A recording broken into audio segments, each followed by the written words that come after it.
রবীন্দ্রনাথ ঠাকুরের পিতা মহর্ষি দেবেন্দ্রনাথ ঠাকুর, ঈশ্বরচন্দ্র বিদ্যাসাগর ও স্বামী দয়ানন্দের সঙ্গেও ধর্ম বিষয়ে শ্রীরামকৃষ্ণের বাক্যালাপ হয়েছিল।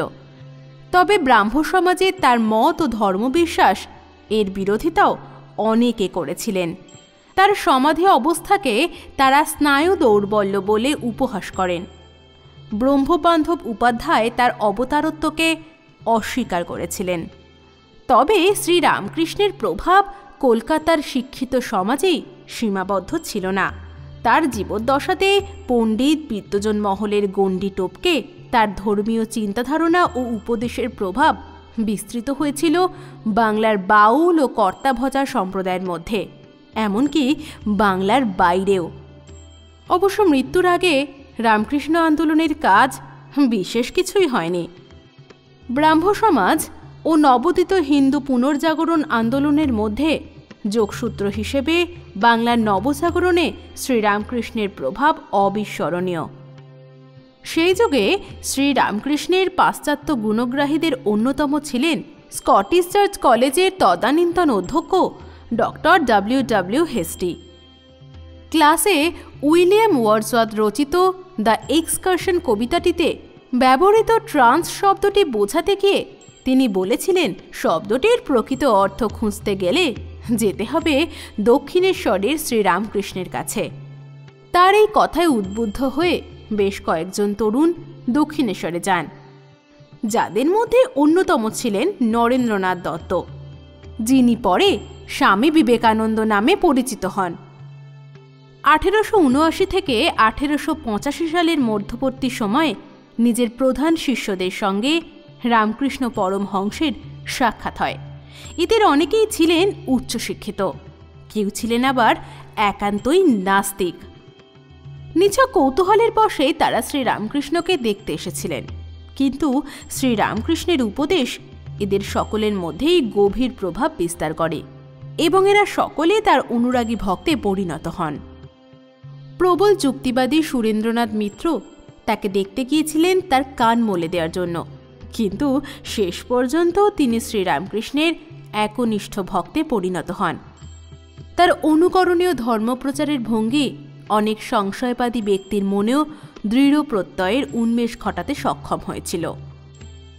শ্রীরামকৃষ্ণদেবের ফলেই 19 শতকে নানা ধর্মে বিভক্ত ও বিভ্রান্ত ভারতীয় সমাজ প্রকৃত পথের দিশা খুঁজে পায়, হিন্দু ধর্মের অন্তর্বিরোধ হ্রাস পায় এবং হিন্দু ধর্ম নবচেতনায় বলীয়ান হয়ে ওঠে। হিন্দু ধর্মের সর্বধর্ম সমন্বয়ের উদার আদর্শবাদে আকৃষ্ট হয়ে বহু ধর্মান্তরিত মানুষ হিন্দু ধর্মে ফিরে আসেন। সর্বধর্ম সমন্বয়ের নীতি ধর্মীয় বিভেদ ও সাম্প্রদায়িকতাকে দূরে করে জাতীয়তাবাদকে সুদৃঢ় করে তুলতে সাহায্য করে। সবশেষে বলা যায়, ধর্ম আর ধর্মীয় গোঁড়ামিতে শতবিভক্ত সহস্র বছরের ভারতকে এই মতবাদী সর্বপ্রথম দিয়েছিল সহিষ্ণুতা, সমন্বয় এবং সহনশীলতার শিক্ষা। এই শিক্ষায় পরবর্তীকালে ভারতবর্ষকে মানসিকভাবে ঐক্যবদ্ধ করে দেশকে একটি জাতি হিসেবে গড়ে উঠতে সাহায্য করেছিল। 19 শতকের সর্বধর্ম সমন্বয়ের এই উদার চেতনায় পরে বিকশিত হয়ে স্বাধীন ভারতে ধর্মনিরপেক্ষ চেতনায় বিলীন হয়ে পড়ে। শ্রীরামকৃষ্ণদেবের ধর্ম অনুশীলনের প্রজ্ঞা ও অভিজ্ঞতা থেকে যে ভাবনা এবং মতাদর্শ বেরিয়ে এসেছিল তাই ছিল সর্বধর্ম সমন্বয়ের আদর্শ। ভারতের শতকোটি সাধকদের 2000 বছরের আধ্যাত্মিক সাধনার মূল সারসত্য এবং উপলব্ধি রামকৃষ্ণদেবের সর্বধর্ম সমন্বয়ের আদর্শের মধ্যে দিয়েই উঠে এসেছিল। এই আদর্শ শুধু 19 শতকে ধর্মীয় দ্বিধাদ্বন্দ্বে বিভ্রান্ত সমাজকে নতুন পথের দিশায় দেখায়নি, বরং যুগকালের প্রয়োজন মিটিয়ে এই মতবাদ সুস্থ সহাবস্থান ও সাম্প্রদায়িকতাবাদের বিরুদ্ধে দেশকাল নির্বিশেষে যেভাবে গুরুত্বপূর্ণ হয়ে উঠেছিল তা আজও সমান প্রাসঙ্গিক। 19 শতকে সমাজ সংস্কার ও ধর্ম সংস্কার সবকিছুই মানবতাবাদী ভাবধারার আলোকে আবর্তিত হয়েছিল। রামকৃষ্ণদেবের সর্বধর্ম সমন্বয়ের আদর্শেরও মূল ভিত্তিভূমি ছিল মানবতাবাদী দর্শন। 19 শতকে হিন্দু ধর্ম যখন খ্রিস্ট ধর্ম ও ব্রাহ্ম ধর্মের সাঁড়াশি আক্রমণে জর্জরিত, হিন্দু সমাজ বহু মত এবং পথ, আচার অনুষ্ঠানের জটিলতা এবং জাতপাতে বহু বিভক্ত, সাধারণ মানুষ সাকার আর নিরাকারের দ্বন্দ্বে দিগ্ভ্রষ্ট, পথভ্রষ্ট, ঠিক সেই সময় আসল আধ্যাত্মিক পথের সন্ধান দেখাতেই আবির্ভূত হন শ্রীরামকৃষ্ণ পরমহংসদেব। তৎকালীন সমাজে রামকৃষ্ণদেবের উপদেশ যে কতখানি কার্যকর ছিল তা আমরা প্রত্যক্ষ করলাম, কিন্তু আমাদের এও মনে রাখতে হবে যে বর্তমান সমাজে আমাদের দেশের সামাজিক, রাজনৈতিক ও ধর্মীয় অবস্থায় রামকৃষ্ণদেবের বাণী আমাদের কাছে অমৃত সমান হওয়া উচিত। আমাদের পরবর্তী এপিসোডে আমরা শ্রী রামকৃষ্ণদেবের অমৃত বাণী সম্বন্ধে এবং ওনার শিষ্যদের সম্পর্কেও বিস্তারিত জানব।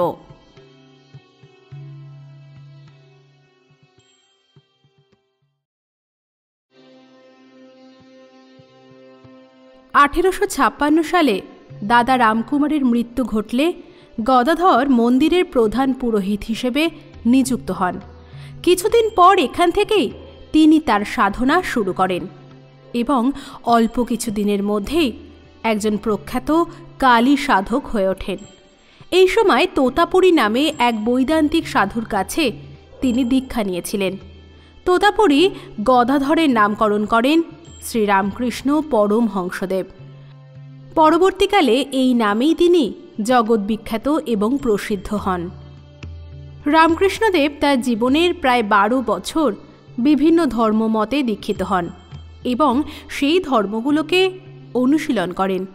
তিনি এক ভৈরবীর কাছে তন্ত্র সাধনা করেন, রামায়িত নামে এক সাধুর কাছে বৈষ্ণব ধর্ম চর্চা করেন, আচার্য তোতাপুরীর কাছে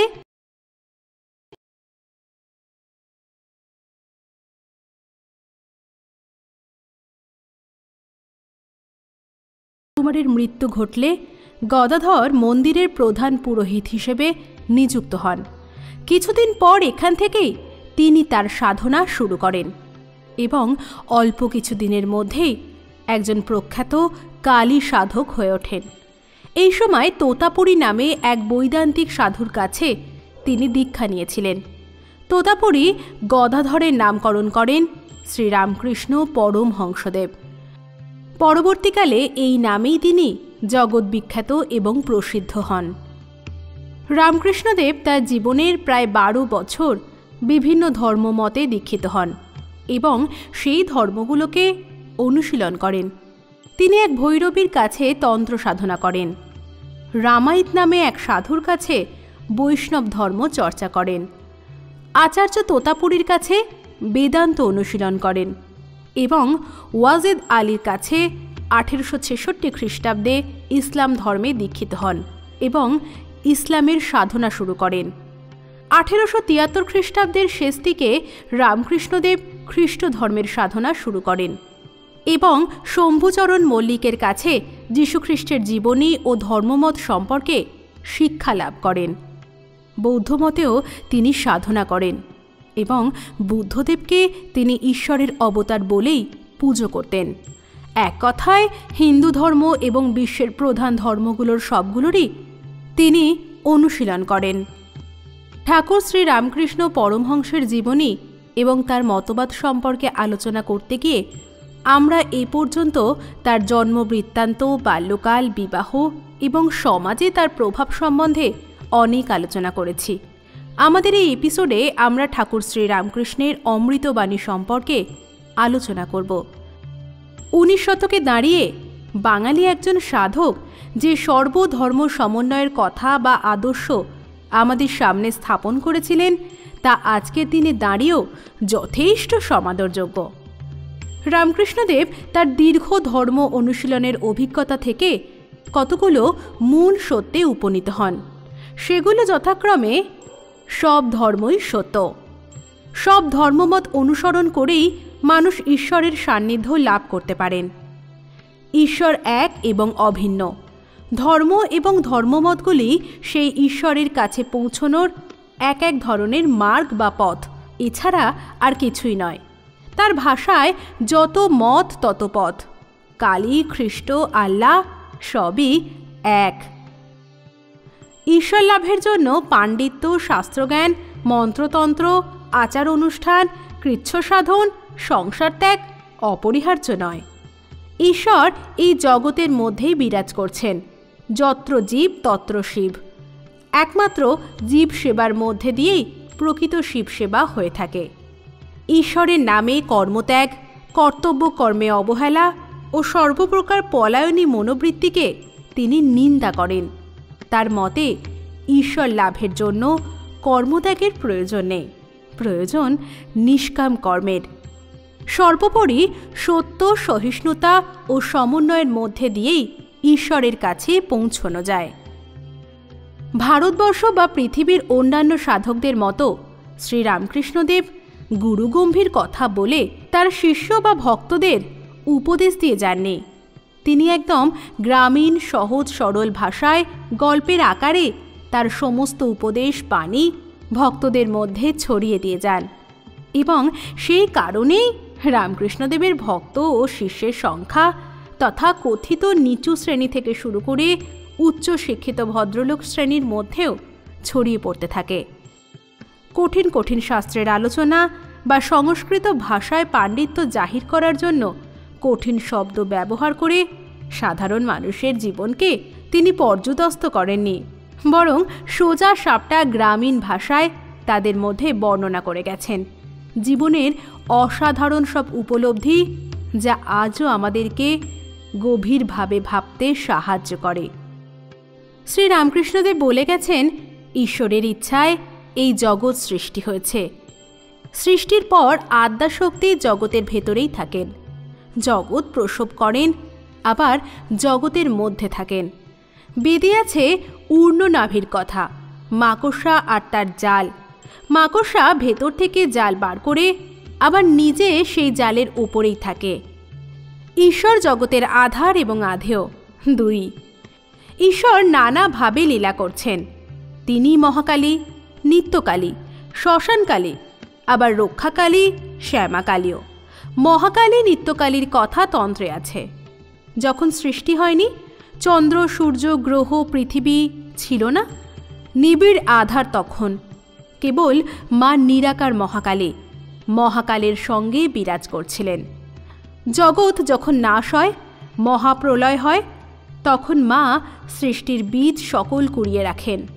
গিন্নির কাছে যেমন একটি নাতার হাঁড়ি থাকে, আর সেই হাঁড়িতে গিন্নি 5 রকম জিনিস তুলে রাখেন।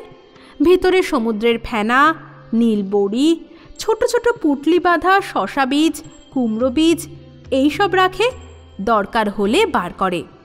মা ব্রহ্মময়ীও সৃষ্টি নাশের পর ওই রকম সব বীজ কুড়িয়ে রাখেন। এই সংসার তার লীলা খেলার মতো। এই লীলায় সুখ দুঃখ, পাপ পুণ্য, জ্ঞান অজ্ঞান, ভালো মন্দ সব আছে। দুঃখ পাপ এইসব লীলা চলে না।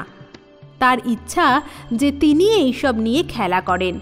চোর চোর খেলায় বুড়িকে আগে থাকতে ছুঁয়ে দৌড়াদৌড়ি করতে হয় না। সকলেই যদি ছুঁয়ে ফেলে, খেলা কেমন করে হবে?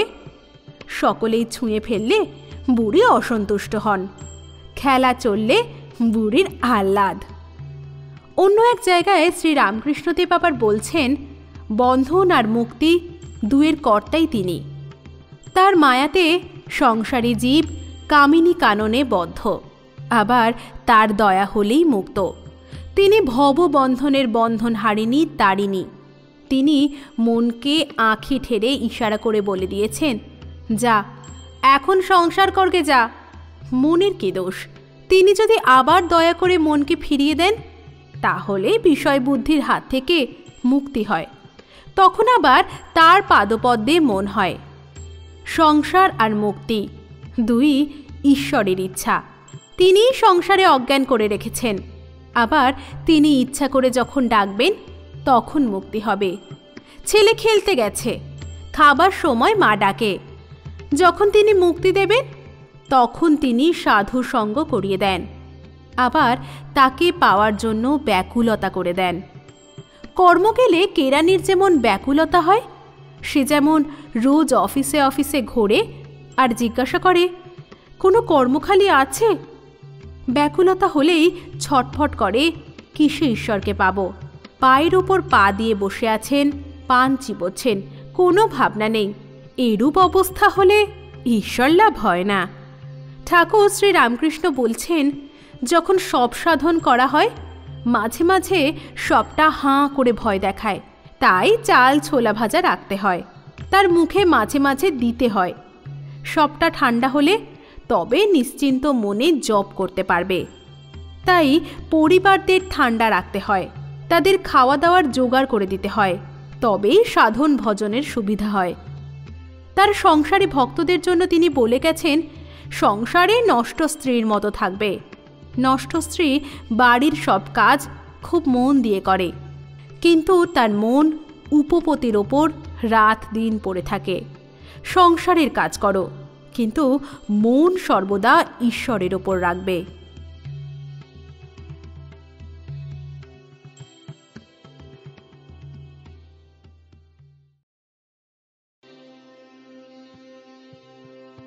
শ্রী রামকৃষ্ণের এই সমস্ত বাণীগুলির মধ্যে আরও একটি বাণী বা গল্প আমাদের বেশ সকলকেই নাড়িয়ে দিয়ে যায়। গল্পের আকারে তিনি বলেছিলেন, পিঁপড়ের মতো সংসারে থাকো। এই সংসারে নিত্য অনিত্য মিশিয়ে রয়েছে, বালিতে চিনিতে মেশানো। পিঁপড়ে হয়ে চিনিটুকু নেবে, জলে দুধে একসঙ্গে রয়েছে চিদানন্দ রস আর বিষয় রস। হংসের মতো দুধ নিয়ে জলটি ত্যাগ করবে। গোলমালে মাল আছে, গোল ছেড়ে মালটি নেবে। তিনি এও বলে গেছেন, ডুব দিতে হয়, শুধু উপাসনার লেকচারে হয় না, তাকে প্রার্থনা করতে হয় যাতে ভোগাশক্তি চলে গিয়ে তার পাদপদ্মে শ্রদ্ধা ভক্তি হয়। হাতের বাইরের দাঁত আছে, আবার ভেতরের দাঁতও আছে। বাইরের দাঁতে শোভা, কিন্তু ভেতরের দাঁতে খায়। তেমনি ভেতরে কামিনী কাঞ্চন ভোগ করলে ভক্তির হানি হয়। বাইরে লেকচার ইত্যাদি দিলে কি হবে? শকুনি ওপরে ওঠে, কিন্তু ভাগাড়ের দিকে নজর। হাওয়ায় হুশ করে প্রথমে আকাশে উঠে যায়, কিন্তু পরক্ষণেই মাটিতে পড়ে যায়। ভোগাশক্তি ত্যাগ হলে শরীর যাওয়ার সময় ঈশ্বরকেই মনে পড়বে, তা না হলে এই সংসারের জিনিসই সব মনে পড়বে, স্ত্রী, পুত্র, গৃহধন, মান সম্মান ইত্যাদি। পাখি অভ্যাস করে রাধাকৃষ্ণ বলে, কিন্তু বিড়ালে ধরলে ক্যাঁ ক্যাঁ করে। তাই সর্বদা অভ্যাস করা দরকার তার নাম, গুণকীর্তন, তার ধ্যান, চিন্তা আর প্রার্থনা। ঈশ্বরে ভক্তি বা প্রার্থনা ছাড়াও তিনি বলে গেছেন, যখন যেমন তখন তেমন, যেখানে যেমন সেখানে তেমন, যাকে যেমন তাকে তেমন। এইরূপ দেশ কাল পাত্র ভেদে বিবেচনা করে সংসারের সকল বিষয় না চলতে পারলে শান্তিলাভ কিংবা নিজের লক্ষ্যস্থলে পৌঁছানো যায় না। লোকশিক্ষক হিসেবে রামকৃষ্ণ পরমহংস ছিলেন খুবই জনপ্রিয়। গ্রাম্য বাংলায় ছোট ছোট গল্পের মাধ্যমে দেওয়া তার উপদেশাবলী জনমানসে বিস্তার করেছিল ব্যাপক প্রভাব। ঈশ্বর উপলব্ধি তিনি মানব জীবনের সর্বোচ্চ লক্ষ্য বলে মনে করতেন। শ্রী রামকৃষ্ণের মতে কাম ও অর্থই মানুষকে ঈশ্বরের পথ হতে বিচ্যুত করে। তাই কামকাঞ্চন বা কামিনী কাঞ্চন ত্যাগের পথ ছিল তার কাছে ঈশ্বরের পথ। জগৎকে তিনি মায়া বলে উল্লেখ করেছেন। তার মতে জগতের অন্ধকার শক্তি, অবিদ্যা, মায়া মানুষকে চেতনার সর্বনিম্ন স্তরে নামিয়ে আনে। এই মায়া মানুষকে কর্মের বন্ধনে আবদ্ধ করে। অন্যদিকে সৃষ্টির আলোকময় শক্তি, বিদ্যা মায়া মানুষকে চৈতন্যের সর্বোচ্চ স্তরে নিয়ে যায়। শ্রীরামকৃষ্ণ ইসলাম ও খ্রিস্ট ধর্ম সহ বিভিন্ন ধর্মমত অভ্যাস করেছিলেন এবং উপলব্ধি করেছিলেন সকল মতই একই ঈশ্বরের পথে মানুষকে চালিত করে। তিনি ঘোষণা করেন, যত্র জীব তত্র শিব, অর্থাৎ যেখানেই জীবন সেখানেই শিবের অধিষ্ঠান। জীবে দয়া নয়, শিবজ্ঞানে জীব সেবা। তার এই উপদেশ স্বামী বিবেকানন্দের কর্মের পাথেয় হয়েছিল। শ্রীম অর্থাৎ মহেন্দ্রনাথ গুপ্ত প্রণীত শ্রী শ্রী রামকৃষ্ণ কথামৃত গ্রন্থে তার ধর্মভাবনার মূল কথাগুলি লিপিবদ্ধ আছে। শ্রীরামকৃষ্ণের অনুগামীদের প্রধান ধর্মগ্রন্থ এটি। শ্রীরামকৃষ্ণের অমৃতবাণী সম্বন্ধে বিস্তারিত আলোচনা আমরা এখানে করলাম। যদিও অনেক কিছুই এই স্বল্প পরিসরে বলা সম্ভব হয়ে ওঠেনি, কিন্তু তবুও যতটা সম্ভব আমরা আপনাদের সামনে তার অমৃতবাণী বা উপদেশ তুলে ধরার চেষ্টা করেছি। আমাদের পরবর্তী এপিসোডে আমরা ওনার খ্যাতি এবং অন্তিম জীবন সম্বন্ধে কিছু গল্প, কিছু কথা শুনব।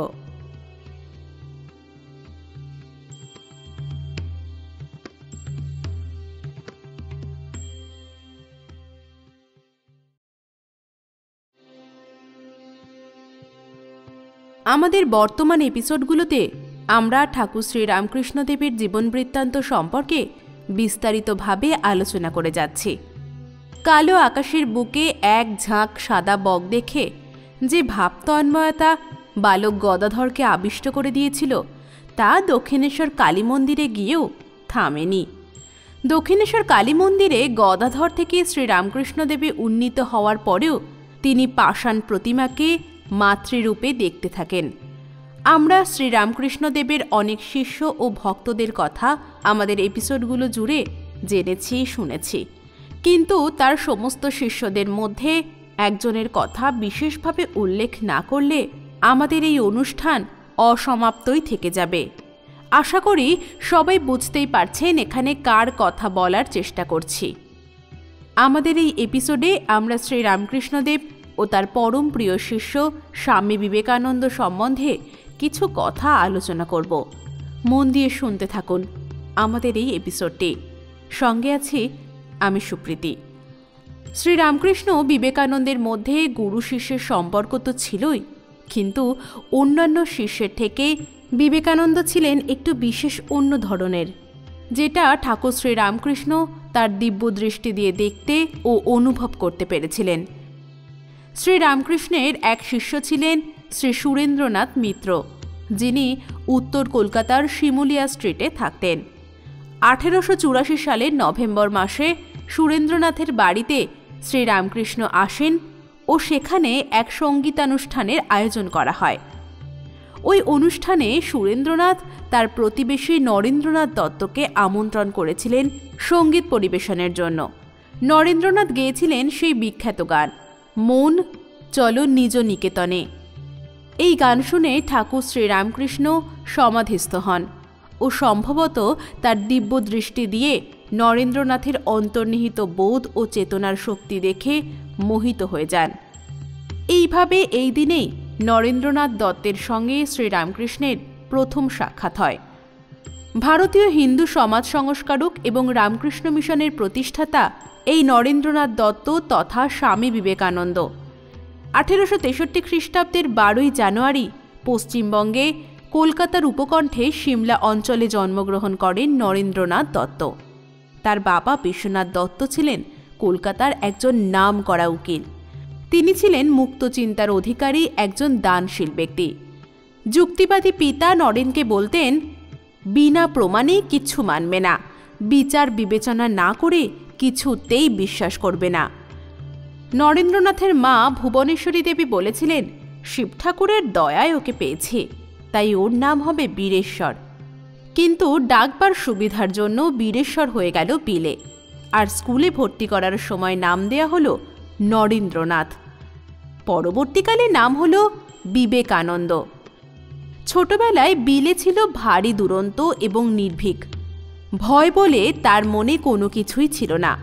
ছোটবেলা থেকে তিনি কখনো কখনো কোনো ব্যাপার নিজে না শুনে যাচাই না করে বিশ্বাস করতেন না। তিনি সবসময় সবকিছুই যুক্তি দিয়ে বিচার করতেন। তিনি ছিলেন অত্যন্ত মেধাবী, বুদ্ধিও ছিল অত্যন্ত প্রখর। বাল্যকাল থেকেই ধর্মের প্রতি ছিল প্রবল আকর্ষণ। তখন থেকেই তিনি হিন্দু ধর্মের শাস্ত্রীয় গ্রন্থ বেদ, গীতা, উপনিষদ প্রভৃতি পাঠ করতে শুরু করেন এবং প্রভূত জ্ঞান অর্জন করেন। এই সময় রাজা রামমোহন রায়ের বেদান্ত দর্শন পড়ে তিনি ব্রাহ্ম সমাজের প্রতিও আকৃষ্ট হন। 1884 সালে জেনারেল অ্যাসেম্বলিজ ইনস্টিটিউশন থেকে বিএ পাশ করেন। এ সময় তিনি পিতৃপুরুষের মতো আইন পড়ে আইনজীবী হতে চাইলেও পরে সেই মত পরিবর্তন করেন। এর মধ্যেই নরেন্দ্রনাথের জীবনে ঘটে যায় এক বিরাট পরিবর্তন। তিনি 1882 সালে দক্ষিণেশ্বরে রামকৃষ্ণ পরমহংসদেবের সান্নিধ্য লাভ করেন এবং শিষ্যত্ব গ্রহণ করেন। এইভাবেই তিনি সন্ন্যাস ধর্মে দীক্ষা লাভ করেন এবং একান্ত মনে তিনি সাধনায় প্রবৃত্ত হয়ে ধর্মশাস্ত্র পাঠ করতে লাগলেন। রামকৃষ্ণ পরমহংসদেব নরেন্দ্রকে অন্যান্য শিষ্য অপেক্ষা বেশি স্নেহ করতেন। নরেন্দ্রনাথও গুরুর প্রতি অত্যন্ত ভক্তি ও শ্রদ্ধার ভাব পোষণ করতেন। নরেন্দ্রনাথের ইচ্ছা ছিল সন্ন্যাসী হয়ে বনে জঙ্গলে বা পর্বত গুহায় গিয়ে ঈশ্বরের সাধনায় জীবন কাটাবেন। কিন্তু পরমহংসদেবের নরেন্দ্রর জন্য সন্ন্যাসব্রত পছন্দ ছিল না। তিনি নরেন্দ্রকে বলতেন, কিরে নরেন, তুই স্বার্থপরের মতো শুধু নিজের মুক্তি চাস? এই যে জগৎ সংসারে এত পাপী তাপী দুঃখী মানুষ রয়েছে, এদের ভালো করতে, দুঃখ দূর করতে যদি তোরা না এগিয়ে যাস তাহলে কারা যাবে? এইভাবেই ঠাকুর শ্রীরামকৃষ্ণ পরমহংসদেব তাকে দেশের ও দশের কল্যাণে কাজ করার জন্য আগ্রহ দিতেন। শ্রীরামকৃষ্ণ পরমহংসদেব সব সময় বলতেন, যত মত তত পথ, অর্থাৎ সকল ধর্মই সত্য। হিন্দু, বৌদ্ধ, জৈন, শিখ, খ্রিস্টান, মুসলমান সকলেই আত্মনিবেদন করলে ভগবানকে পাবে। কোনো ধর্মই ভুল নয়। সংসারে লোকে না বুঝে ধর্ম নিয়ে খালি বাড়াবাড়ি ও কলহ বিবাদ করে।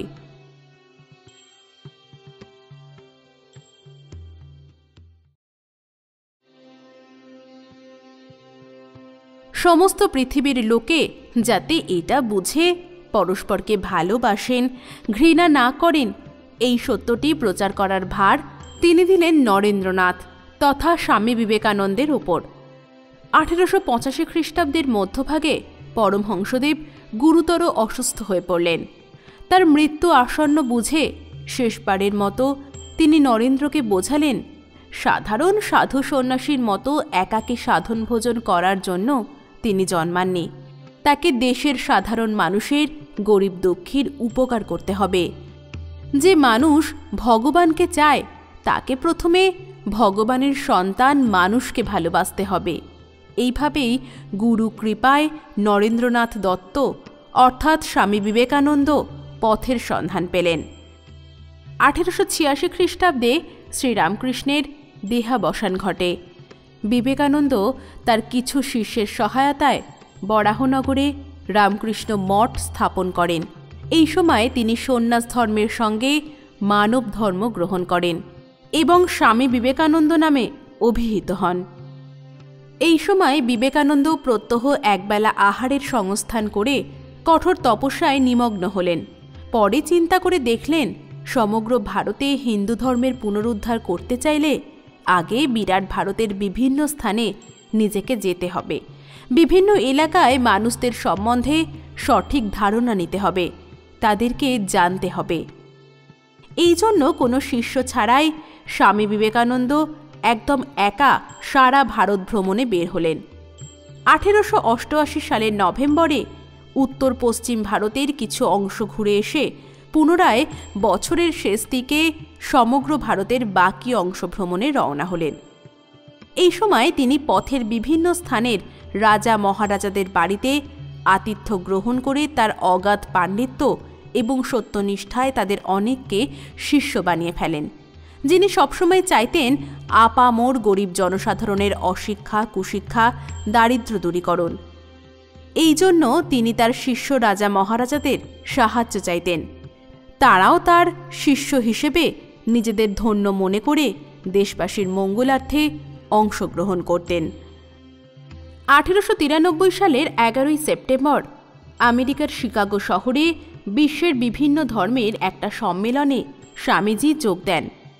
এই অনুষ্ঠানে তিনি মাত্র 5 মিনিটের জন্য বক্তৃতা করার অনুমতি পেয়েছিলেন। বক্তৃতা শুরুতেই তিনি উত্তাল কণ্ঠে উপস্থিত সবাইকে আহ্বান করলেন, আমার আমেরিকান ভ্রাতা ও ভগ্নীগণ বলে। এই সম্ভাষণ অভূতপূর্ব আনন্দ ও উত্তেজনা সৃষ্টি করল। তিনি তখন প্রচণ্ড হৃদয়াবেগে হিন্দু ধর্মের মূল সূত্রগুলো ব্যাখ্যা করে শ্রোতা মণ্ডলীকে বিমুগ্ধ করে তুললেন। সেদিনই উপস্থিত বিশ্বমণ্ডলী জানতে পারল হিন্দু ধর্মের সুগভীর আধ্যাত্মিক ও তার শ্রেষ্ঠত্ব সম্পর্কে। বিবেকানন্দ আমেরিকা থেকে ব্রিটেনে আসেন। সেখানেও তিনি হিন্দু ধর্মের প্রচার করেন। এখানেও হিন্দু ধর্মের আদর্শে অনুপ্রাণিত হয়ে বহু ইউরোপীয় হিন্দু ধর্ম গ্রহণ করে। ধনী ইংরেজ কন্যা মিস মার্গারেট নোবেল তার শিষ্য হলেন। তিনি ভারতে এসে পরিচিত হলেন ভগিনী নিবেদিতা নামে।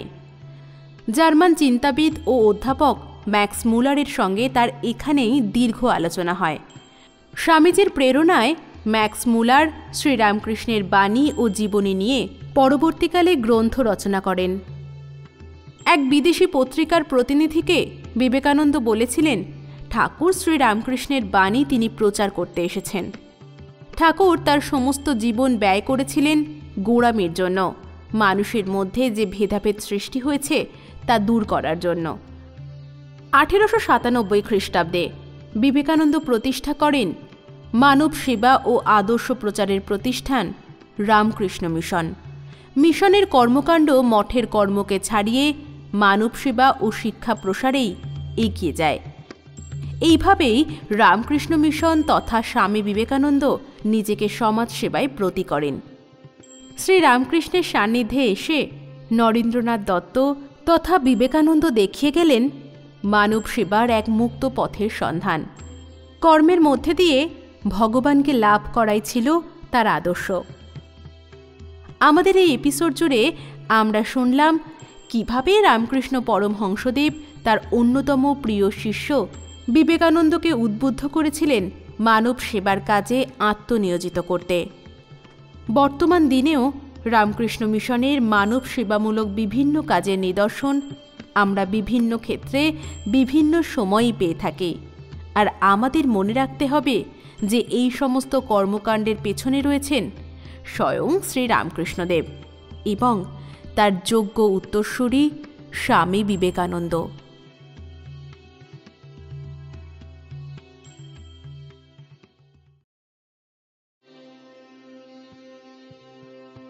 উনিশ শতকে সমাজ জীবনে রামকৃষ্ণদেবের প্রভাব কিভাবে পড়েছিল তা আমরা গত এপিসোডে আলোচনা করেছি। শুধুমাত্র বাংলা তথা ভারতবর্ষেই না, বিদেশেও যেভাবে ওনার প্রভাব বা বাণী ছড়িয়ে পড়েছিল তা অভাবনীয়। তথাকথিত অল্পশিক্ষিত গ্রাম বাংলার একজন বাঙালি কালী সাধক যেভাবে 19 শতকের বাংলার পুনর্জাগরণ বা নবজাগরণের ক্ষেত্রে এক অগ্রগণ্য ভূমিকা নিয়েছিলেন তা ভাবলে আজ আমাদের গায়ে কাঁটা দেয়।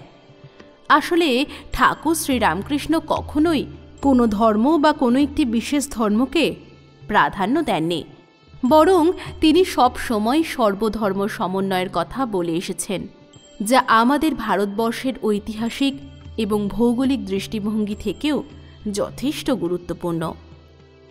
আমাদের ভারতবর্ষকে বলা হয় বৈচিত্র্যের মধ্যে ঐক্য থাকা একটি দেশ। তার কারণ ভারতবর্ষের বিভিন্ন জাতি, বিভিন্ন ধর্ম, বিভিন্ন সংস্কৃতির বিভিন্ন ধরনের মানুষের মেলবন্ধন, এবং ঠাকুর শ্রীরামকৃষ্ণ সেই মেলবন্ধনের কাজটি গ্রাম বাংলার মানুষকে সহজ সরল ভাষায় বুঝিয়ে দিয়ে গেছেন। শ্রীরামকৃষ্ণদেবের খ্যাতি সম্বন্ধে আলোচনা করতে বসলে প্রথমে তার প্রধান শিষ্যদের কথা বলতেই হয়। তার গৃহস্থ শিষ্যদের মধ্যে ছিলেন মহেন্দ্রনাথ গুপ্ত, গিরিশচন্দ্র ঘোষ, অক্ষয় কুমার সেন প্রমুখ। ত্যাগী বা সন্ন্যাসী শিষ্যরা ছিলেন নরেন্দ্রনাথ দত্ত, রাখালচন্দ্র ঘোষ, কালীপ্রসাদ চন্দ্র, তারকনাথ ঘোষাল, শশীভূষণ চক্রবর্তী, শরৎচন্দ্র চক্রবর্তী প্রমুখ। তার নারী ভক্তদের মধ্যে গৌরীমা এবং যোগীমা উল্লেখযোগ্য। এদের কেউ কেউ মন্ত্রদীক্ষার মাধ্যমে তার থেকে সন্ন্যাস গ্রহণ করেছিলেন, তবে তপস্যার বদলে শহরে অবস্থান করে নারী সমাজের সেবাতেই তাদের উৎসাহিত করতেন শ্রীরামকৃষ্ণ।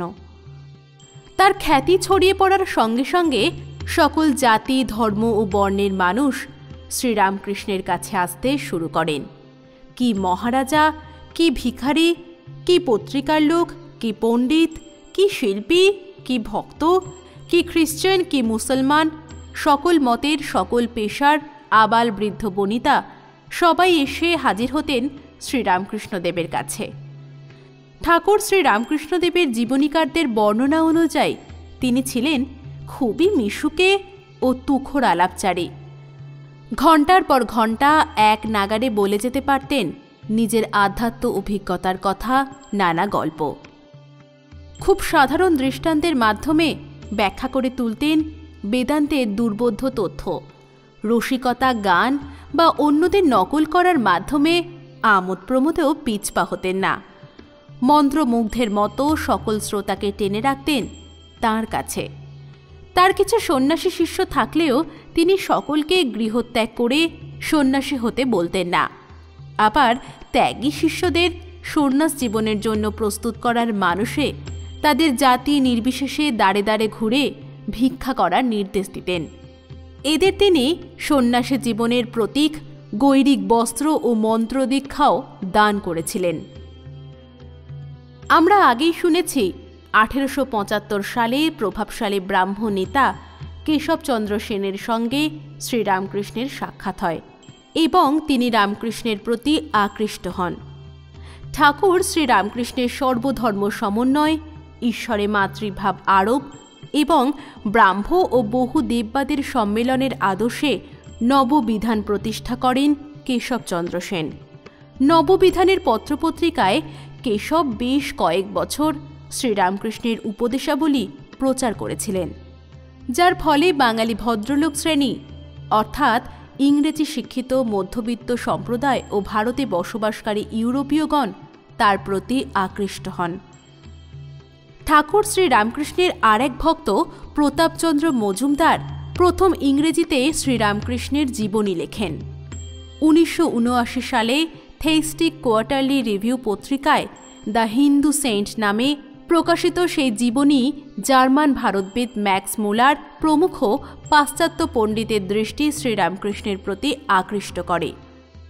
রবীন্দ্রনাথ ঠাকুরের পিতা মহর্ষি দেবেন্দ্রনাথ ঠাকুর, ঈশ্বরচন্দ্র বিদ্যাসাগর ও স্বামী দয়ানন্দ সঙ্গেও ধর্ম নিয়ে শ্রীরামকৃষ্ণের কথাবার্তা হয়েছিল। শ্রীরামকৃষ্ণের প্রভাব কলকাতার শিক্ষিত সমাজেই সীমাবদ্ধ ছিল না। তার ধর্মীয় চিন্তাধারণা, উপদেশের প্রভাব বিস্তৃত হয়েছিল বাংলার ঘরে ঘরে।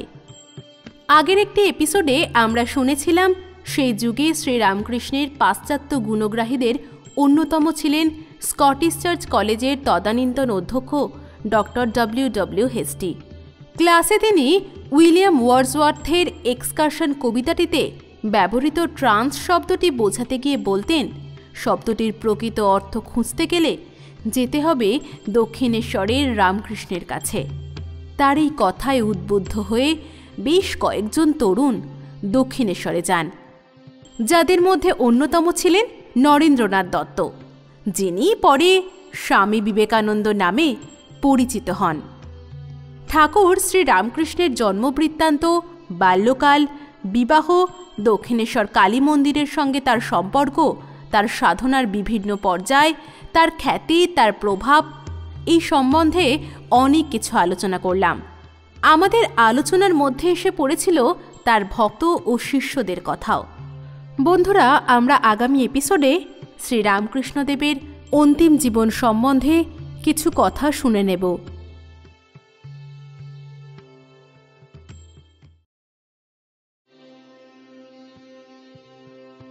ঠাকুরের গলা থেকে প্রথম রক্তক্ষরণ হয় 1885 সালের অগস্ট মাসে। ডাক্তারি ভাষায় এর নাম ক্ল্যার্জিম্যানস থ্রোট। প্রখ্যাত ডাক্তার মহেন্দ্রলাল সরকার তাকে দেখেন 2 সেপ্টেম্বর 1885 সালে এবং পরের মাসে নিয়মিত চিকিৎসা শুরু করেন। তার এই সিদ্ধান্ত, রোগটা ক্যান্সার, কবিরাজি ভাষায় রোহিণী রোগ। কলকাতার শ্যামপুকুর অঞ্চলে তাকে নিয়ে আসা হয়। অবস্থা সংকটজনক হলে 11 ডিসেম্বর 1885-তে তাকে স্থানান্তরিত করা হয় কাশীপুরের এক বিরাট বাগান বাড়িতে। ঠাকুর শ্রীরামকৃষ্ণের খ্যাতি এত তুঙ্গে পৌঁছে গিয়েছিল যে 1886 সালের 25শে মার্চ মেডিকেল কলেজের অধ্যক্ষ ডাক্তার JM কোর্স এসেছিলেন তাকে দেখতে। বিখ্যাত ডাক্তার রাজেন্দ্রনাথ দত্ত এসেছিলেন 6ই এপ্রিল। এই সময় তার শিষ্যগণ ও সারদা দেবী তার সেবা যত্ন করতেন। চিকিৎসকরা তাকে কথা না বলার কঠোর নির্দেশ দিয়েছিলেন, কিন্তু সেই নির্দেশ অমান্য করে তিনি ভক্তদের সঙ্গে ধর্মালাপ চালিয়ে যেতেন। শোনা যায় মৃত্যুর আগে বিবেকানন্দকে তিনি বলেছিলেন, আজ তোকে যথা সর্বস্ব দিয়ে ফকির হয়েছি, এই শক্তির সাহায্যে তুই জগতের অশেষ কল্যাণ করতে পারবি, কাজ শেষ হলে আবার স্বস্থানে ফিরে যাবি। 1886 সালের 15ই আগস্ট রবিবার কাশীপুরে শ্রাবণের শেষ দিনে ঠাকুর শ্রী শ্রী রামকৃষ্ণ ভাতের পায়েস খেতে আগ্রহ করেন। কিন্তু ওই দিনেই ঠাকুরের সেই বিখ্যাত উক্তি, ভিতরে এত খিদে যে হাঁড়ি হাঁড়ি খিচুড়ি খায়, কিন্তু মহামায়া কিছুই খেতে দিচ্ছেন না। শেষের সেই দিনে খিচুড়ি নিয়েও বিশেষ গোলযোগ। সেবকদের জন্য শ্রীমা যে খিচুড়ি রাঁধছিলেন তার নিচের অংশ ধরে গেল। বিকেলের দিকে পরিস্থিতি পাল্টালে ভক্ত শশী কয়েক মাইল দৌড়ে গিয়ে ডাক্তার নবীন পালকে ধরে নিয়ে এলেন। রাত তখন প্রায় 9টা। হঠাৎ ঠাকুরের সমাধি। নরেন সবাইকে হরিওম তৎসংকীর্তন করতে বললেন। সমাধি ভঙ্গ হল রাত প্রায় 11টায়। সেবক শশীর ইংরেজিতে রাখা নোট অনুযায়ী পুরো 1 গ্লাস পায়েস পান করেন। তারপর ঠাকুর নাকি বলেন, আহ, শান্তি হলো, এখন আর কোনো রোগ নেই। স্বামী অভেদানন্দের বিস্তারিত বিবরণ থেকে জানা যায়, 1টা বাজলে হঠাৎ ঠাকুর একপাশে গড়িয়ে পড়েন। তার গলায় ঘর ঘর শব্দ হতে থাকে। নরেন তাড়াতাড়ি তার পা লেপ দিয়ে ঢেকে ছুটে সিঁড়ি দিয়ে নিচে নেমে যান। সেই দৃশ্য নরেন সহ্য করতে পারছিলেন না। সেই রাতেই দক্ষিণেশ্বরে ঠাকুরের ভাইপো রামলালকে খবর দেয়া হয়েছিল। রামলাল এসে বলেছিল যে কপাল গরম আছে এবং মেরুদণ্ডে ঘি মালিশ করলে চৈতন্যোদয় হবে। 3 ঘন্টার বেশি মালিশ করেও কোনো ফল হয়নি। 16ই আগস্ট সকালবেলায় ডাক্তার মহেন্দ্রলাল সরকারের কাশীপুরে আবির্ভাব। স্বামী অভেদানন্দের বর্ণনা অনুযায়ী ডাক্তার সকাল 10টায় এসে ঘড়ি দেখে ঠাকুরের প্রাণবায়ু নির্গত হয়েছে এ কথা সকলকে জানান। কাশীপুর মহাশ্মশানের উদ্দেশ্যে তার যাত্রা শুরু হয়েছিল বিকেল 6টার পর। কলকাতা কর্পোরেশন কর্তৃপক্ষ তাদের শ্মশানঘাটের একটি ঐতিহাসিক রেজিস্টার থেকে রামকৃষ্ণ দেহাবসানের নথিপত্রের ছবি বেলুড়ের সংগ্রহশালায় দান করতে চলেছে সম্প্রতি। লোকশিক্ষক ঠাকুর শ্রী রামকৃষ্ণ পরমহংসদেবের মৃত্যু এভাবেই হয়েছিল বলে তার সমস্ত ভক্ত ও শিষ্যদের মুখ থেকে শোনা যায়। বন্ধুরা, এতক্ষণ আমরা জানলাম রামকৃষ্ণদেবের শেষ জীবনটা কেমন কেটেছিল সেইটা। কেমন লাগছে আমাদের এপিসোডগুলো নিচে কমেন্ট বক্সে কমেন্ট করে তা অবশ্যই জানান। আমাদের পরবর্তী এপিসোডে আমরা শুনব ঠাকুর শ্রী রামকৃষ্ণ ও তার প্রধান ভক্ত বিবেকানন্দের কথা। তো বন্ধুরা, আজ তাহলে এখানেই শেষ করছি।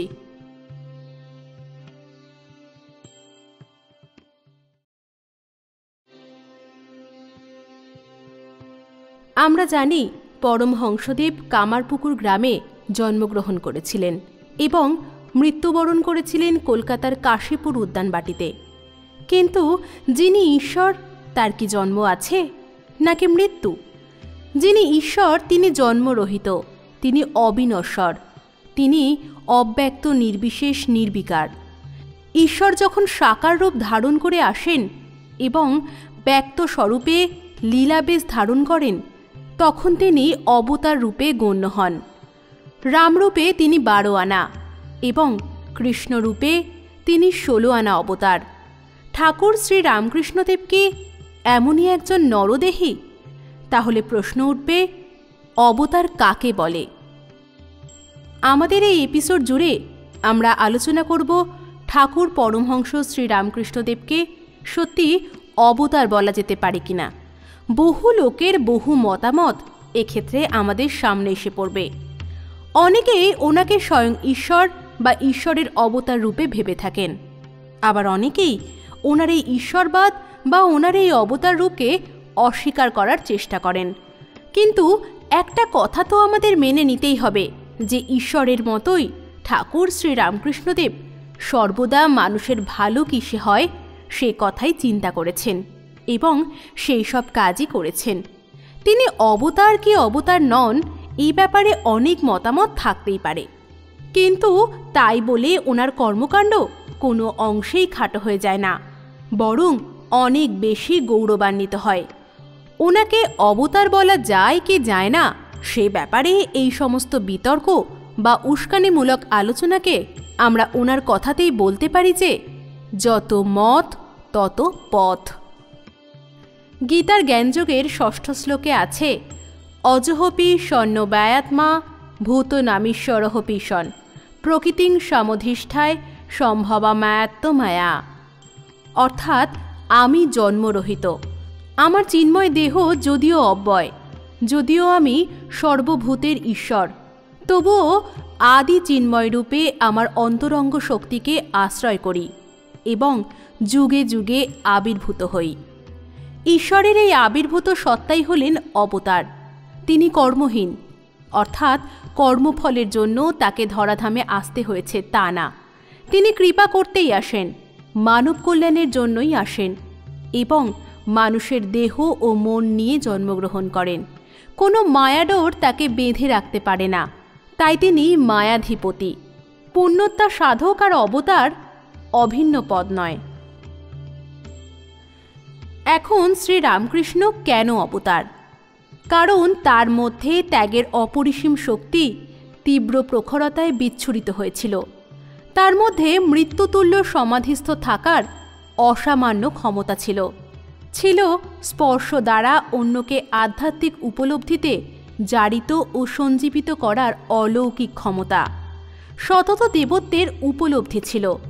ছিল সাধন শিখরের চূড়ায় পৌঁছনোর নজির।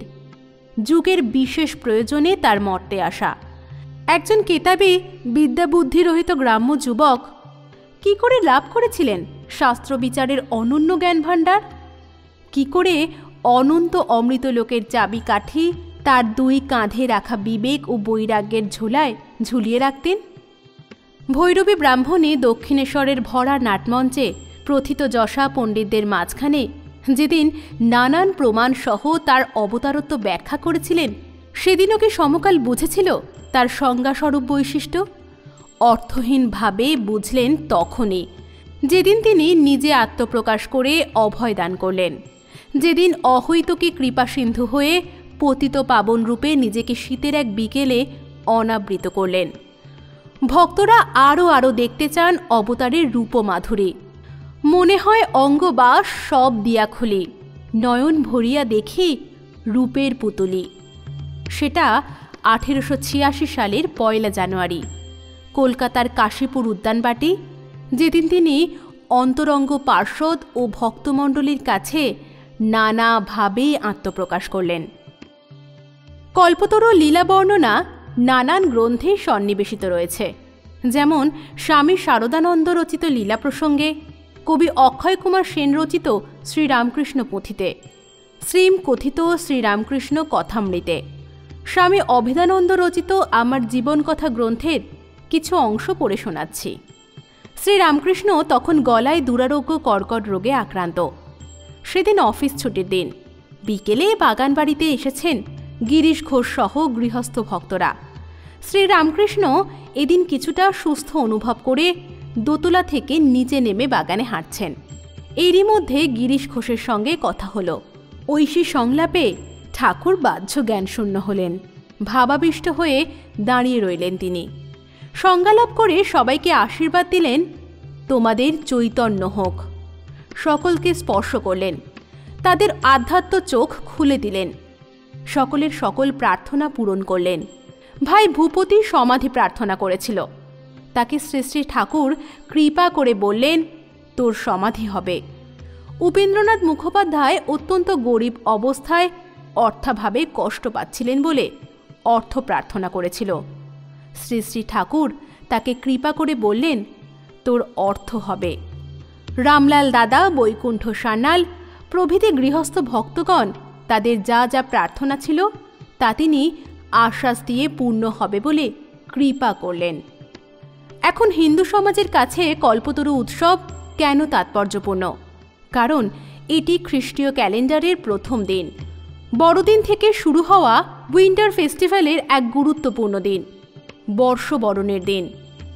আর প্রথম দিনেই কলোনিয়াল ফেস্টিভ্যাল বোল্ড আউট হয়ে গেল হিন্দু আনার পবিত্র ছোঁয়ায়। রক্তপাতহীন নীরব এক আধ্যাত্মিক যুদ্ধ, এরই নাম স্পিরিচুয়াল রেভলিউশন। এটা যে কত বড় জয় তা যতই সময় পেরোবে ততই আমরা বুঝতে পারব। রামকৃষ্ণ যখন তার ধর্মীয় ভাবধারা প্রচার করতে শুরু করেন তখন বাংলা তথা ভারতে ধর্মবিপ্লব চলছে। ধর্মীয় গোঁড়ামি, কুসংস্কার ও মানবিকতার বিরুদ্ধে এবং যুক্তিবাদী সমাজ গঠনের লক্ষ্যে বাংলা তথা ভারতবর্ষে ব্রাহ্ম সমাজসহ অনেক সংগঠন সক্রিয় ছিল। রামকৃষ্ণ তাদের মধ্যে অগ্রগণ্য ছিলেন। হিন্দু ধর্মে অবতার বলতে সৃষ্টিকর্তা যখন স্বয়ং ঈশ্বর দেহ ধারণপূর্বক পৃথিবীতে অবতীর্ণ করে সেটাকেই বোঝায়। হিন্দু ভক্তরা বিশ্বাস করেন সৃষ্টিকর্তা স্বয়ং অবতীর্ণ হয়ে দুষ্টের দমন ও শিষ্টের পালন করে পৃথিবীতে ধর্মকে রক্ষা করেন। হিন্দু ধর্মে আমরা সাধারণত বিষ্ণুর দশাবতারের কথা জানি। এখন প্রশ্ন, শ্রী রামকৃষ্ণদেবকে কি আদেও অবতার বলা যেতে পারে না পারে না? স্বামীজি শ্রী রামকৃষ্ণকে নিয়ে লেখা একটি বইতে বলে গেছেন, শ্রী রামকৃষ্ণ নিজেকে স্থূল অর্থেই অবতার বলে মনে করতেন। যদিও এই ঠিক কী অর্থ তা আমি বুঝতে পারতাম না। আমি বলতাম বৈদান্তিক অর্থে তিনি হচ্ছেন পরমেশ্বর। দেহত্যাগের কিছুদিন আগে তিনি আমায় বলেছিলেন, যে রাম সেই কৃষ্ণ, সেই এ দেহে রামকৃষ্ণ, তবে তোর বেদান্তের দিক দিয়ে নয়। আমরা কোনো মানুষকে বিচার করি যুক্তি দিয়ে, সেই জন্য আমাদের বিচারে থাকে ভুল ত্রুটি। তার ছিল ইন্দ্রিয়াতীত অনুভূতি। শ্রী রামকৃষ্ণের মধ্যে আমরা এক আদর্শকে পেয়েছি। অন্য কোনো ব্যক্তি এ যুগে আমাদের আদর্শ হতে পারেন না। তার কারণ তাদের কাল শেষ হয়ে গেছে। বেদান্তের ভাব যাতে এ যুগে প্রত্যেকেই গ্রহণ করতে পারে তারই জন্য এমন মানুষের আজ আমাদের প্রয়োজন, বর্তমান যুগের মানুষের প্রতি যার সহানুভূতি আছে। শ্রী রামকৃষ্ণের মধ্যে এই অভাব পূর্ণ হয়েছে। আজ প্রত্যেকের সামনেই এই আদর্শ তুলে ধরা উচিত। সাধু বা অবতার যেভাবেই তাকে গ্রহণ করো না কেন, তাতেই কিছু যায় আসে না। তিনি একবার বলেছিলেন যে তিনি আমাদের মধ্যে আবার আসবেন। আমার মনে হয় তারপর তিনি বিদেহ মুক্তির অবস্থায় ফিরে যাবেন। কাজ করতে হলে প্রত্যেকেরই একজন ইষ্ট দেবতা থাকা প্রয়োজন, খ্রিস্টানদের গার্ডিয়ান অ্যাঞ্জেলের মতো। আমি মাঝে মাঝে যেন কল্পনা করি বিভিন্ন জাতির বিভিন্ন ইষ্ট দেবতা আছেন, আর তাদের প্রত্যেকেই যেন আধিপত্য লাভের জন্য চেষ্টা করছেন। এ ধরনের ইষ্ট দেবতার কোনো জাতির কল্যাণ করার ক্ষমতা থাকে না। এইভাবে আমরা বহু মানুষ ও তাদের কথাবার্তার মাধ্যমে পুরোপুরি নিশ্চিত হতে না পারলেও এই ব্যাপারে কোনো রকম দ্বিধা রাখি না যে ঠাকুর পরমহংস শ্রী রামকৃষ্ণদেবের উপদেশবাণী এবং কার্যকলাপ কোনো অবতারের থেকে কম কিছু নয়। তার বিশাল কর্মযোগ্য এবং অমৃত কথা মানব সমাজকে নতুন দিশা দেখায়। একটি মানুষের সারা কর্মজীবনের কর্মকাণ্ড যখন কোনো বিশাল সম্প্রদায়কে নতুন দিশা দেখাতে বা বাঁচতে সাহায্য করে, তখন সেই মানুষটিকে অবতার না বলে কি পারা যায়? জীবসেবার মধ্যে দিয়ে শিবসেবার কথা উনি বলে গেছেন, অর্থাৎ মানব সেবার কাজেই তিনি মানুষকে ব্রতী হতে বলেছেন। এর থেকে বড় শিক্ষা আর কী বা হতে পারে? তাই শ্রী রামকৃষ্ণদেব অবতার কিনা এই বিতর্কের মনে হয় আর কোনো দরকার নেই।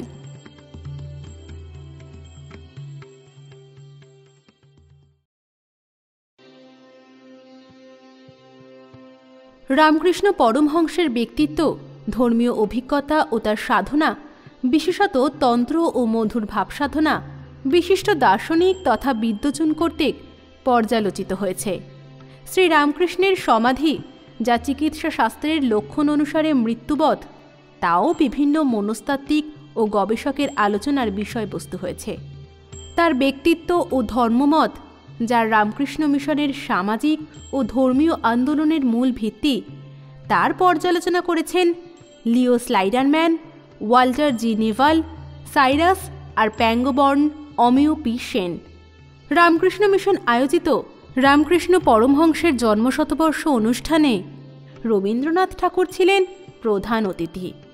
এই অনুষ্ঠানে তিনি রামকৃষ্ণ পরমহংসের অবদান সম্পর্কে নিজের উচ্চ ধারণার কথা উল্লেখ করেছিলেন। 1937 সালে রামকৃষ্ণ মিশন কলকাতায় বিশ্ব ধর্ম মহাসম্মেলনের আয়োজন করেছিল। এই সময় রামকৃষ্ণ পরমহংসের জন্মশতবর্ষ উৎসব চলছিল। এই উপলক্ষে রবীন্দ্রনাথ লিখেছিলেন, তার ব্যক্তিত্বের বিশালতা বোঝা যায় আপাত বিরোধী সাধন পদ্ধতিগুলোর অনুশীলনের মধ্যে দিয়ে, আর তার মনের সরলতা পুরোহিত ও যাজক শ্রেণীর আড়ম্বর ও পাণ্ডিত্যকে চিরকালের জন্য ম্লান করে দিয়েছে। বিগত কয়েকটি এপিসোড জুড়ে আমরা ঠাকুর শ্রী রামকৃষ্ণের জীবন বৃত্তান্তের বহু কাহিনী শুনেছি। আজ আমাদের শোয়ের একদম শেষ এপিসোডে এসে আমরা শ্রী রামকৃষ্ণদেবের সঠিক মূল্যায়ন করতে বসেছি, এবং সেক্ষেত্রে দাঁড়িয়ে ওনার কিছু উদ্ধৃতি আমি আপনাদের সামনে পাঠ করে শোনাতে চাই। উনি বলেছিলেন, আমার ধর্ম ঠিক আর অপরের ধর্ম ভুল, এ মত ভালো না। ঈশ্বর এক বই দুই নেই, তাকে ভিন্ন ভিন্ন নাম দিয়ে ভিন্ন ভিন্ন লোকে ডাকে। কেউ বলে গড, কেউ বলে আল্লাহ, কেউ বলে কৃষ্ণ, কেউ বলে শিব। যেমন পুকুরে জল আছে, এক ঘাটের লোক জল বলছে, আর এক ঘাটের লোক বলছে ওয়াটার, আর একটা লোক বলছে পানি। হিন্দু বলছে জল, খ্রিস্টান বলছে ওয়াটার, মুসলমান বলছে পানি। কিন্তু জিনিসটা তো এক, যত মত তত পথ। এক একটি ধর্মের মত এক একটি পথ ঈশ্বরের দিকে নিয়ে যায়। যেমন নদী নানা দিক থেকে এসে সাগর সঙ্গমে মিলিত হয়। সর্ববিধ ধর্মের মূল অবগত হওয়ার জন্য তিনি বৈষ্ণব, শাক্ত, শৈব ইত্যাদি ভাব সাধন করেছিলেন।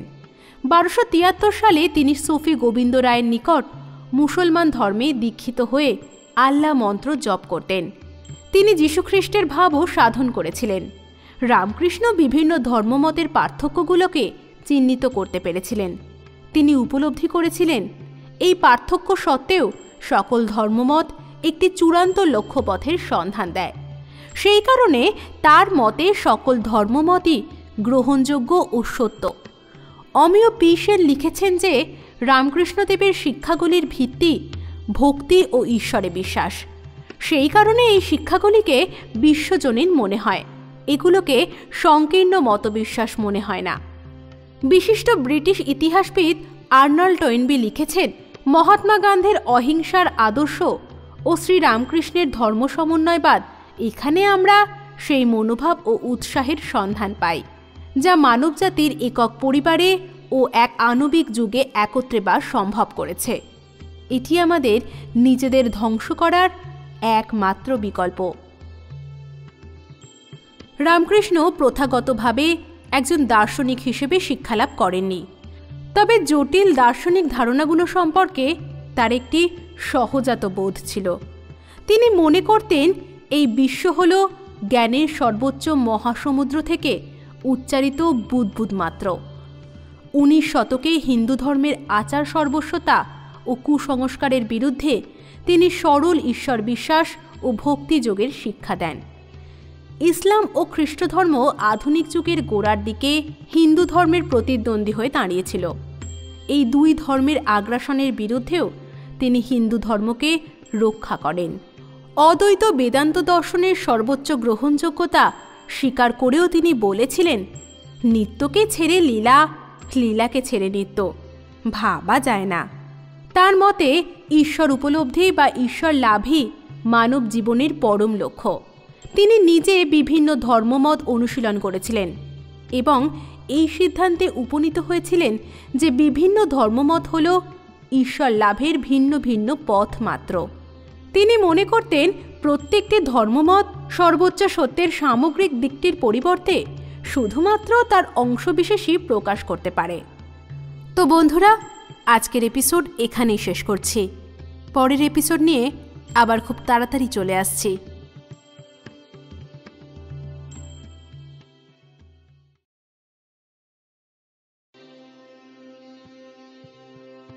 রামকৃষ্ণ পরমহংসের শিক্ষা অনুসারে মানব জীবনের প্রধান বন্ধন হল কাম কাঞ্চন। পুরুষ ভক্তদের উপদেশ দেওয়ার সময় তিনি তাদের কামিনী কাঞ্চন অর্থাৎ নারী সঙ্গ ও অর্থ সম্পত্তি সম্পর্কে সতর্ক করতেন। অনুরূপভাবে স্ত্রী ভক্তদের উপদেশ দেওয়ার সময় তিনি তাদের পুরুষ কাঞ্চন অর্থাৎ পুরুষ সঙ্গ ও অর্থ সম্পত্তি সম্পর্কে সতর্ক করে দিতেন।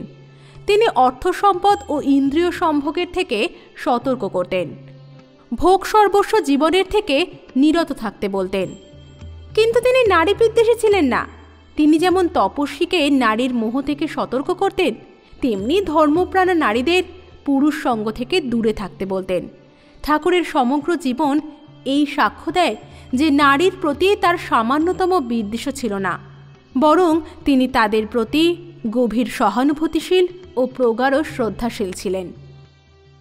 ভক্তদের বিশ্বাস অনুসারে নির্বিকল্প সমাধি লাভের পর থেকে রামকৃষ্ণ পরমহংস মায়ার দুটি দিক অনুধাবন করতে সক্ষম হয়েছিলেন। এই দুই দিককে তিনি অবিদ্যা মায়া ও বিদ্যা মায়া নামে অভিহিত করেন।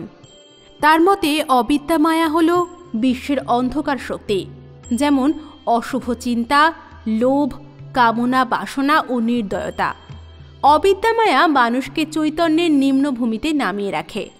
এই শক্তি মানুষকে জন্ম ও মৃত্যুর চক্রে আবদ্ধ করে।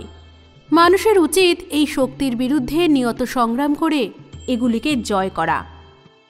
অপরদিকে বিদ্যামায়া হল বিশ্বের উচ্চতর শক্তি, যেমন আধ্যাত্মিকতা, জ্ঞান লাভের সহায়ক গুণাবলী, দয়া, পবিত্রতা, প্রেম ও ভক্তি। এগুলি মানুষকে চৈতন্যের উচ্চতর স্তরে উন্নীত করে। রামকৃষ্ণদেব সরল গ্রাম্য বাংলা ভাষায় উপমা ও নীতিগর্ভ কাহিনীর মাধ্যমে ধর্মোপদেশ দান করতেন।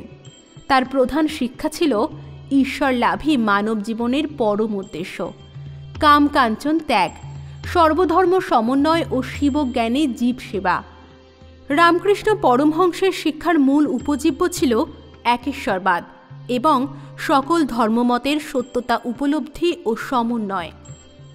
শ্রী রামকৃষ্ণদেবের মতন বিশাল একজন মানুষের মূল্যায়ন করতে বসা বা মূল্যায়ন করা আমাদের পক্ষে হয়তো সম্ভব নয়, কিন্তু তবু ওনার দেওয়া শিক্ষা আমাদের সব সময় মানুষের সেবা করার কাজে ব্রতী হতে শেখায়। সাধারণ গ্রাম্য বাংলা ভাষায় নীতিগল্পের মাধ্যমে তিনি অনেক বড় বড় দার্শনিক কথা সাধারণ মানুষকে বুঝিয়ে যেতে পারতেন। আমরা আমাদের এই শোটি শেষ করব ওনারই একটি গল্প দিয়ে, যেটি আমরা শ্রী শ্রী রামকৃষ্ণ কথামৃত গ্রন্থে তার শিষ্য মণিলাল মল্লিকের মুখ থেকে শুনি। নৌকো করে কয়েকজন গঙ্গা পার হচ্ছিল। একজন পণ্ডিত বিদ্যার পরিচয় খুব দিচ্ছিল। আমি নানা শাস্ত্র পড়েছি, বেদ, বেদান্ত, স্বরদর্শন। সে একজনকে জিজ্ঞাসা করল, বেদান্ত জানো? উত্তরে লোকটি বলল, আজ্ঞে না। পণ্ডিত বলল, তুমি সাংখ্য পাতঞ্জল জানো? উত্তর এলো, আজ্ঞে না। পণ্ডিত আবার প্রশ্ন করল, দর্শন টর্শন কিছু পড়নি? উত্তর এলো, আজ্ঞে না। পণ্ডিত সগর্বে কথা বলছেন ও লোকটি চুপ করে বসে আছেন। এমন সময় ভয়ঙ্কর ঝড় উঠল, নৌকা ডুবতে লাগল। সেই লোকটি তখন জিজ্ঞাসা করল, পণ্ডিতজি, আপনি সাঁতার জানেন? পণ্ডিত বললেন, না। লোকটি তখন বলল, আমি সাংখ্য পাতঞ্জল জানি না, কিন্তু সাঁতার জানি। এই ছোট্ট একটি গল্প থেকে বোঝা যায় যে কি সাধারণ ভাষায় মানুষকে তিনি অনেক বড় দার্শনিকতার পরিচয় দিয়ে গেছেন। তাই ঠাকুর শ্রী রামকৃষ্ণদেবের মূল্যায়ন করতে বসা অত সহজ নয়। ওনার মতো এক বিশাল মাপের সাধক, ভক্ত, গুরু ও দার্শনিকের সামান্য একটু অংশ যদি আমরা বর্তমান সমাজে প্রয়োগ করতে পারি, তবে হয়তো আমাদের সমাজ 19 শতকের মতোই আবার পুনর্জাগরণের মাধ্যমে বিশ্বসভায় শ্রেষ্ঠত্ব অর্জন করতে পারবে। কামারপুকুরের বৈষ্ণব ব্রাহ্মণ পরিবারে জন্মলাভের পর থেকে ওনার যেসব কর্মকাণ্ডের কথা আমরা বিগত কয়েকটি এপিসোড জুড়ে শুনলাম, সেগুলোকে যদি আমরা কিছু অংশ হলেও মাথায় রাখি, তবে হয়তো আমাদের জীবনের জটিলতা অনেক অংশেই লাঘব হতে পারে। ঠাকুরের মতো সহজ ও সরল জীবনযাত্রা আজ আমাদের পাথেয় হতে পারে। তাই আমাদের উচিত ওনার দিয়ে যাওয়া শিক্ষায় শিক্ষিত হয়ে সাধারণভাবে জীবনযাপন করা ও নিজেদেরকে মানব সেবার কাজে নিয়োজিত করা। আজ এই অবক্ষয়ী সমাজে ওনার মতো একজন যুগপুরুষের প্রভূত দরকার। কিন্তু আমরা যদি ওনার উপদেশ সঠিকভাবে মেনে চলতে পারি, তবে হয়তো অশুভ শক্তি কখনোই আমাদেরকে গ্রাস করতে পারবে না। শ্রী রামকৃষ্ণদেবকে নিয়ে চলা আমাদের এই শো আজ এখানেই শেষ করছি। এই শোটা আপনাদের কেমন লাগলো সবাই কমেন্ট করে জানাবেন। কিন্তু আমি সুপ্রীতি আবার পরের শো নিয়ে আপনাদের কাছে ফিরে আসব। ততক্ষণ সবাই ভালো থাকবেন। নমস্কার।